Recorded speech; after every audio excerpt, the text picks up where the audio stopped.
আমার ছেলেরে আমি কোনোদিন কষ্ট দেবে, আমার ভাই একটাই দুঃখ, সবচাইতে একটাই জানা যে আমার ছেলেরে কেন আজকে এত কষ্ট দিয়ে মারছে। আমি আমার ছেলের কোনোদিন একটা চপ থাপ্পড় দেই নাই, শুধু মুখে শাসন করছি, আমার মুখে শাসন করছি। আমার ছেলে আমাকে চিন্তা ছাড়া থাকতে গেছে। আপু তুমি কোনো চিন্তা করো না। এবং আমার এই যে এক ছেলে বৃষ্টিও আমার মেয়ে, লিমনও আমার ছেলে, দুইটাই আমার সন্তান মনে করি বলতেছি। ওরা যে উচ্চ শিক্ষা নিতে গিয়ে আজ তাদেরকে এইভাবে মরতে হইলো, তো কখনো আশা তো কেউই করে না। কিন্তু আমি চাই যে পিশাচের হাতে এই ঘটনা ঘটছে, যে পিশাচের জন্য সর্বোচ্চ শাস্তি হয়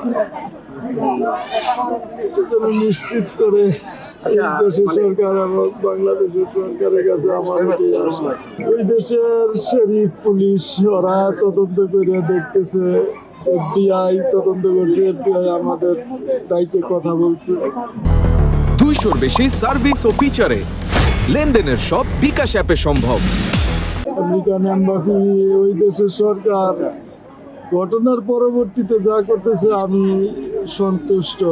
তদন্ত এবং যেভাবে আগাচ্ছে, এরা যেভাবে সহযোগিতা, এবং বাংলাদেশের পররাষ্ট্র মন্ত্রণালয়, প্রবাসী কল্যাণ মন্ত্রণালয়, এরা যেভাবে বাংলাদেশের সরকার প্রধানের নির্দেশে কাজ করতেছে, আমি সন্তুষ্টি প্রকাশ করতেছি। আমি চাই এই দেশের সরকার শুধু আমার এই ছেলে এই ঘটনার জন্য না, যে কোনো হত্যাকাণ্ডের জন্য যেন সঠিকভাবে তদন্ত করে এবং সন্ত্রাসী যারা এই ধরনের কাণ্ড কারখানা করে তাদেরকে যেন আইনের আওতায়।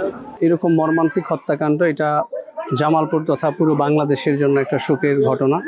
আজকে লিমনের পরিবারের যে স্বপ্ন ছিল, জামালপুর জেলার একজন কৃতি সন্তান হিসাবে জামালপুর জেলার মানুষের যে স্বপ্ন ছিল এবং বাংলাদেশের স্বপ্ন আজ মানে স্বপ্নভঙ্গ হয়েছে বলে আমি মনে করছি। লিমন আমার ভাতিজা, যারা এই হত্যাকাণ্ডের সাথে জড়িত তাদেরকে আওয়ামী লীগের সরকারের কাছে তাদের সূক্ষ্ম বিচার চাই, যেন এরকম মেধাবী ছাত্র আর যেন অকালে যেন প্রাণ হারা না হয়। আজকে মাগরিবের পরে এই জানাজা অনুষ্ঠিত হবে। তো আমরা আসলে আল্লাহর কাছে আমরা প্রথমে এটাই চাই, দুটোটা পরিবারকে আল্লাহ সুখ সইবার তৌফিক দান করুক। যেহেতু জামিলের সাথে বৃষ্টি নামের যে মেয়েটা, তাকেও নিহত করা হয়েছে, এবং তাদেরকে জান্নাতের উঁচু মাকাম আল্লাহ তাআলা দান করুক। পাশাপাশি আমাদের এই সরকারের কাছে আমরা বিনীতভাবে অনুরোধ জানাবো যেন রাষ্ট্রীয়ভাবে এটার বিচার করা হয়, এবং ওই খুনিকে যেহেতু ধরা পড়েছে, এই খুনিকে যেন দৃষ্টান্তমূলক শাস্তি দেওয়া হয়।